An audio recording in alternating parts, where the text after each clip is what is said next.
வணக்கம். இது news focus Tamil. இன்றைய நமது சிறப்பு விருந்தினராக நம்முடன் அரசியல் பேச இணைந்திருக்கிறார் மூத்த பத்திரிகையாளர் திரு தராசு ஷியாம் அவர்கள். சார் வணக்கம். வணக்கம் அன்பு. சார், எலெக்ஷனுடைய பரபரப்பை நம்ம தொடர்ச்சியா பேசிட்டு இருக்கோம். அந்த பரபரப்புக்கு மத்தியில 7ஆம் கட்ட தேர்தல் நெருங்குவதற்கு இந்த மத்தியில புதிதாக ஒரு அப்டேட் வந்திருக்கு. முப்படைகளின் அந்த கூட்டு தளபதி, ராணுவத்தினுடைய கூட்டு தளபதியாக இருக்கக்கூடிய அவருடைய பதவி காலத்தை 1 மாதம் எக்ஸ்டெண்ட் பண்ணிருக்கு இந்த அரசு. இதன் பின்னணி அரசியல் எப்படி பார்க்கலாம்? என்ன காரணத்துக்காக அதை செஞ்சிருக்காங்க சார்? ரேர் மூவ், அப்புறம் ஆச்சரியகரமான நகர்வுன்னு ஆங்கில பத்திரிகைகள்லாம் பெரிய அளவுக்கு வர்ணிச்சிருக்கிறது. இந்த போஸ்ட் பேர் COAS. நீங்க சொன்ன மாதிரி கூட்டு தளபதி. கூட்டு தளபதி இப்போ அவரோட பதவி காலங்கிறது முதல்ல அவர் அப்பாயின்மெண்ட் கொடுக்கும்போதே 3 வருஷம், இல்லைன்னா 62 வயசு, இப்படிதான் அந்த அப்பாயின்மெண்ட்டை. 62 வயசு அவர் அட்டைன் பண்ணிட்டாரு. மே மாசம் ரிட்டையர் ஆக போறாருங்கிறதெல்லாம் எல்லாருக்குமே தெரியும். நடைமுறை வழக்கம் என்னன்னா, அவர் அப்படியான ரிட்டையர்மெண்ட் நடுவுல வந்துச்சுன்னா ஏற்கனவே இருக்கிற சீனியர்ஸ் யாராவது ஒருத்தரை இன்னும் புதிய தளபதி நியமிக்கப்படும் வரை அவரை அந்த பணியில இன்சார்ஜா போடுவாங்க. உதாரணமா ஒரு கவர்னர் அது ஏதோ ஒரு காரணத்தினால பதவி விட்டு விலகுறாரு, பக்கத்து மாநிலத்தோட கவர்னர் அது அந்த பொறுப்பு ஏற்கிறது இல்லையா? நம்ம எத்தனை பாக்குறோம். இப்ப பாண்டிச்சேரியில கூட தமிழிசை வேட்பாளரானாங்க. வேறொரு பக்கத்து மாநில கவர்னர் பொறுப்பேற்கிறார், CP ராதாகிருஷ்ணன் பொறுப்பேற்கிறார். இப்படிதான் நடைமுறை வழக்கம், பொதுவாக கடைபிடிக்கப்படுகிற மரபு. தேர்தல் நேரத்துல இப்படியான எக்ஸ்டென்ஷன்லாம் கொடுக்கறது மரபுக்கு விரோதம். இது வரைக்கும் இப்படியான ஒரு எக்ஸ்டென்ஷன் இது வரைக்கும் கொடுக்கப்பட்டதும் இல்லை. மன்மோகன் சிங் ஆட்சி காலத்துல, மன்னிக்கணும், இந்திரா காந்தி ஆட்சி காலத்துல எமர்ஜென்சிக்கு முன்னாடி ஒரு எக்ஸ்டென்ஷன் இந்த மாதிரி கொடுத்துருக்காங்க. இப்போ 75 அந்த ரேஞ்சில். அப்போ இதுக்கு ரொம்ப புருவத்தை உயர்த்தக்கூடிய ஒரு செயலாக பார்க்கப்படுகிறது. ஏன்னா COAS போஸ்ட் ரொம்ப முக்கியமான போஸ்ட். 2 சீனியர்ஸ் இதுல புறக்கணிக்கப்படுறாங்க. ஒருத்தர் பேரு AK சிங், ஒருத்தர் பேரு திவேதி, உபேந்திர திவேதி. 2 பேருமே இதுல புறக்கணிக்கப்படுறாங்க. ஸோ ராணுவத்துக்குள்ள ஒரு மனக்கசப்பு இருக்கும். ஆனா அவங்க டிசிப்ளின் காரணமா அதை வெளியில காட்டிக்க மாட்டாங்க. இதுல இந்த ஜெனரல் மனோஜ் பாண்டே இவர் COAS அப்பாயின்ட் பண்ணும்போது 2022ல அப்பவுமே சில கான்ட்ரவர்சிஸ் இருந்தது. இவர் இந்த பொறியாளர் பிரிவுல இருந்து வந்தாரு. பொறியாளர் பிரிவுல இருந்து பொதுவா இந்த மாதிரியான போஸ்டிங் போடுறது இல்லை, ஆனா இவர் பிரதமர் மோடியோட நம்பிக்கைக்குரியவர், அதனால இவர் போட்டிருக்காங்கிற கான்ட்ரவர்சி அப்பவுமே வந்தது. பட் ராணுவத்தை பத்தி நம்ம விமர்சனம் பண்றது இல்லைங்கிறதுனால எல்லாருமே அதை பெருசுபடுத்தல. இப்போ தேர்தல் நடக்குது. நீங்க சொல்ற மாதிரி 7ஆம் கட்ட தேர்தலே இப்போ அநேகமா வியாழக்கிழமையோட முடிஞ்சு போச்சு, பரப்புரையும் முடிஞ்சு போச்சு, சனிக்கிழமையோட தேர்தலையும் முடிஞ்சு போச்சு. அப்ப இதுக்கு முன்பே பிளான் பண்ணிருக்கலாம். பிளான் பண்ணி ஒரு சீனியர் மோஸ்ட் ஆபீசரை இன்சார்ஜா போட்டு இருந்திருக்கலாம். புதிய அரசு பதவியேற்ற பிறகுதானே நியமனம் பண்ண முடியும் இனிமேல. அப்ப அதுக்கு டைம் வேணும்ல. அது வரைக்கும் ஒரு சீனியர் மேன் இன்சார்ஜா இருக்கிறதுங்கிறது ரொம்ப நடைமுறை வழக்கம் தானே. அப்படி போட்டு இருந்திருக்கலாம், அது கான்ட்ரவர்சியே இல்லாம இருந்திருக்கும். அது போக நமக்கு மரபு இல்லை, இப்படியான எக்ஸ்டென்ஷன் கொடுக்குற மரபு ராணுவத்துல இல்லை என்பதையும் இதுல நம்ம பார்க்க வேண்டிய ஒரு விஷயமா இருக்கு. ஆர்மி ரூல்ஸ் 16A4 இந்த பிரிவின் கீழே தான் இந்த அப்பாயின்மெண்ட் செய்யப்படுது.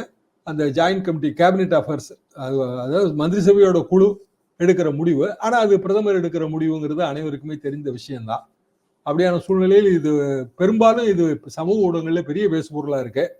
மோடி அவர்கள் மெஜாரிட்டி இழந்தாலும் அவர் வித்தவுட் ஃபைட் போக மாட்டாரு. அவர் கண்டிப்பாக பிரதமர் பதவியிலிருந்து அவரை அகற்றுவது கடினம். இந்த மாதிரியான வதந்திகள் பெரிய அளவுக்கு சமூக ஊடகங்கள்ல உலா வருது. அதுக்கு இது மேலும் வலு சேர்க்குது. இப்படியான ஒரு நடவடிக்கையில தேர்தல் காலகட்டத்துல மத்திய அரசாங்கம் ஈடுபட்டு இருக்க கூடாது. குறிப்பா பிரதமர் மோடி இதை தவிர்த்திருக்கணுங்கிறதா என் கருத்து. கண்டிப்பாக இது தேர்தல் ஆணையத்துக்கு திருப்பி ஒரு புகாராக போகும். எதிர்கட்சிகள்லாம் இது ஒரு பிரச்சனையாக மாற்றும். ஏற்கனவே நம்ம ராணுவத்துல ஆள் சேர்ப்பு அக்னிபத் திட்டம் பெரிய அளவுக்கு வட இந்தியாவில் விமர்சனத்துக்குள்ளா இருக்கு. ஒரு கட்சியோட தேர்தல் அறிக்கை, காங்கிரஸ் கட்சியோட தேர்தல் அறிக்கையிலேயே நாங்க வந்தா இதை ரத்து செய்வோம்னு சொல்லியிருக்காங்க. பாட்டியெல்லாம் பாத்தீங்கன்னா ராணுவத்துக்கு ஆள் சேர்க்கிற விதம் ஒரு பாலிசி டிசிஷன். அதை ரத்து செய்வோம் அப்படின்னு சுதந்திர இந்தியால ஒரு கட்சியோட தேர்தல் அறிக்கையில வந்திருக்குன்னா அப்ப அது எந்த அளவுக்கு மக்கள் மத்தியில கொந்தளிப்பை ஏற்படுத்தி இருக்குன்னு நம்ம புரிஞ்சுக்கிடணும். யார் இதை ரெக்கமெண்ட் பண்ணாங்க, யார் ராணுவத்துல எப்படி இந்த ஆள் சேர்ப்பை அந்த மெத்தடாலஜியை மாத்தக்கூடிய அளவுக்கு எப்படி ரெக்கமெண்டேஷன் வந்துச்சு, இவ்வளவு பெரிய கேள்விகள் அதுல இருக்கு.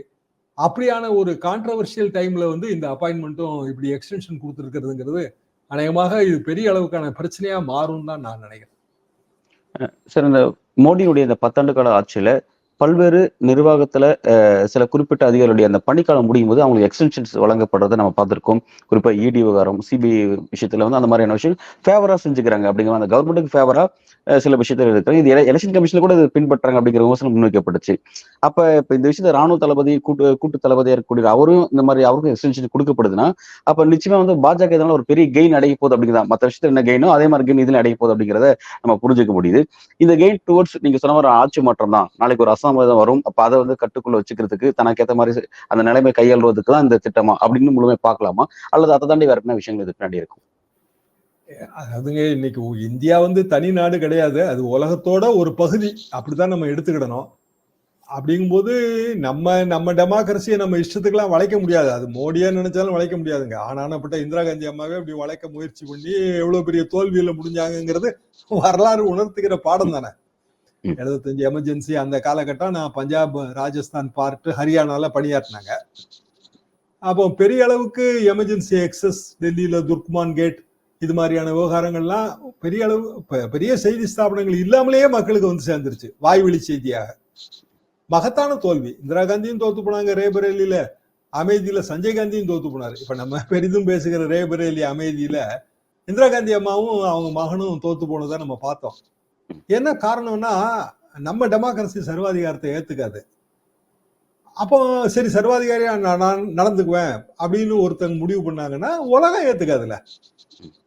உலகம் ஏத்துக்காதுங்கும் போது இந்தியா வந்து எப்படி தனியா ஜீவிக்க முடியும்? இங்க இருந்து எத்தனையோ நாடுகளில் பணிபுரிகிறோம், அங்க இருந்து இங்க வந்து இம்போர்ட் ஆகுது, இங்க இருந்து எக்ஸ்போர்ட் ஆகுது, சைனீஸ் ப்ராடக்ட் இங்க வருது, திருப்பூர் ப்ராடக்ட் அங்க போகுது.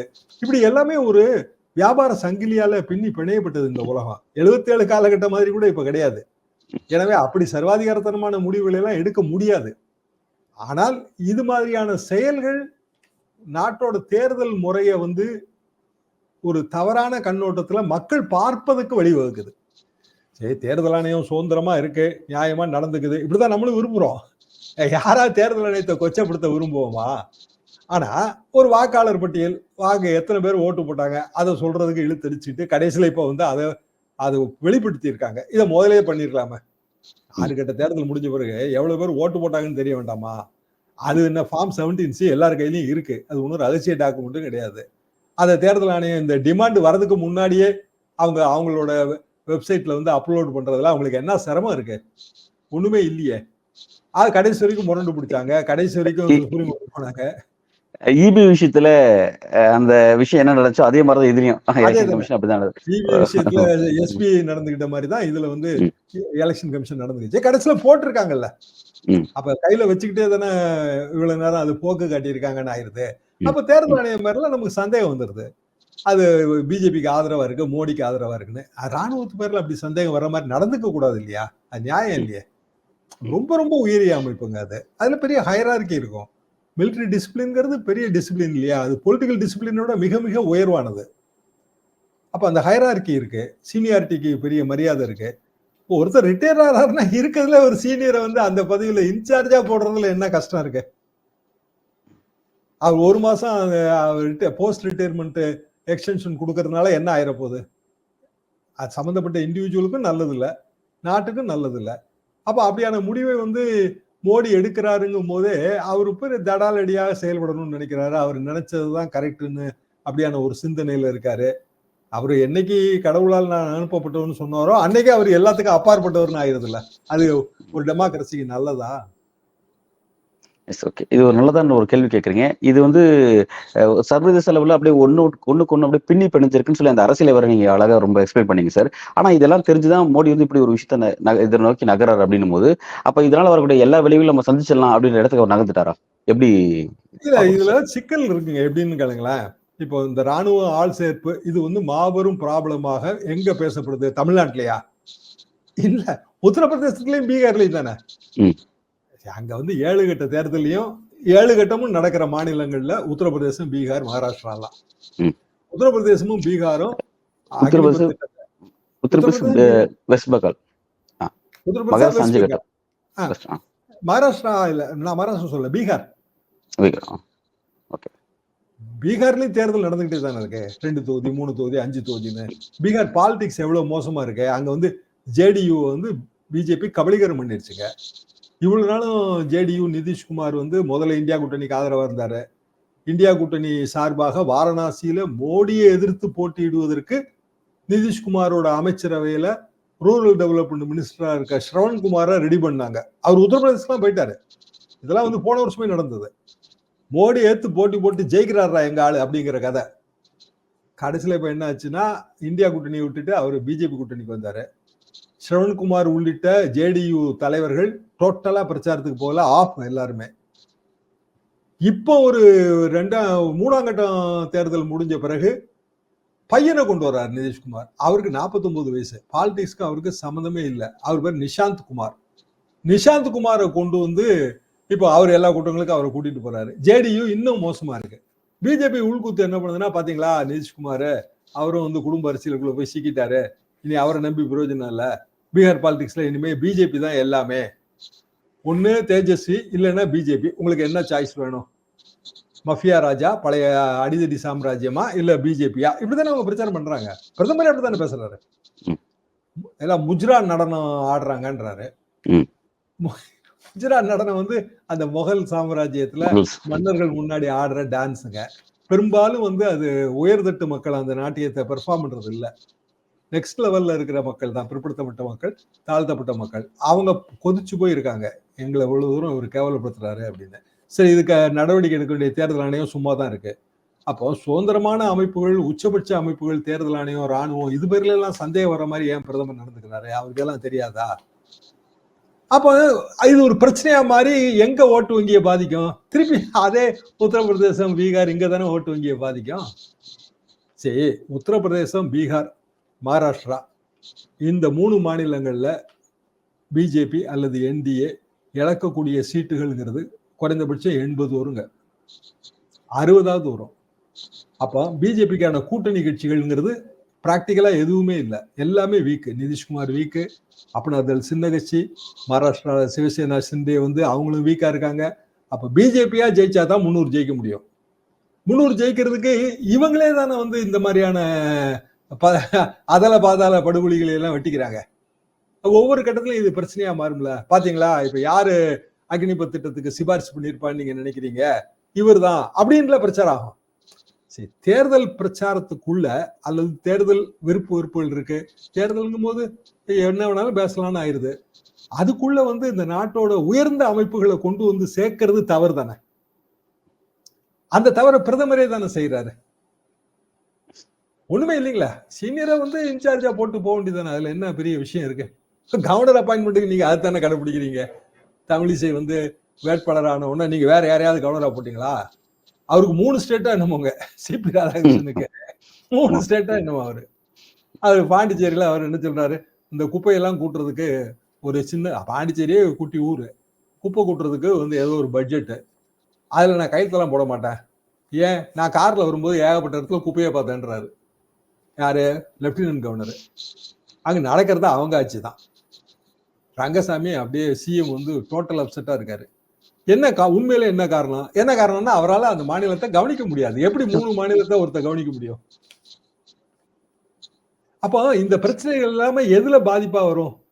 எதுல பாதிப்பா வரும்னா, அவங்க ஓட்டு வங்கியில் தானே பாதிப்பா வரும். பாண்டிச்சேரியில தேர்தல் நடந்து முடிஞ்சிருச்சு ஏப்ரல் 19. இந்த பிரச்சனை எல்லாம் லோக்கல் பாலிடிக்ஸ்ல எதிரொலிச்சிருக்கும்ல. தோத்த பிறகுதாங்க இந்த அனாலிசிஸ் வரும். ஏன் தோத்தோம் அப்படிங்கும் போது இந்த அனாலிசிஸ். பல்வேறு கேள்விக்கு ரொம்ப ஆழமா உங்களோட கருத்துக்களை இந்த நேர்காணல பதிவு செஞ்சிருக்கீங்க சார். உங்களோட நேரத்துக்கு மிக்க நன்றி.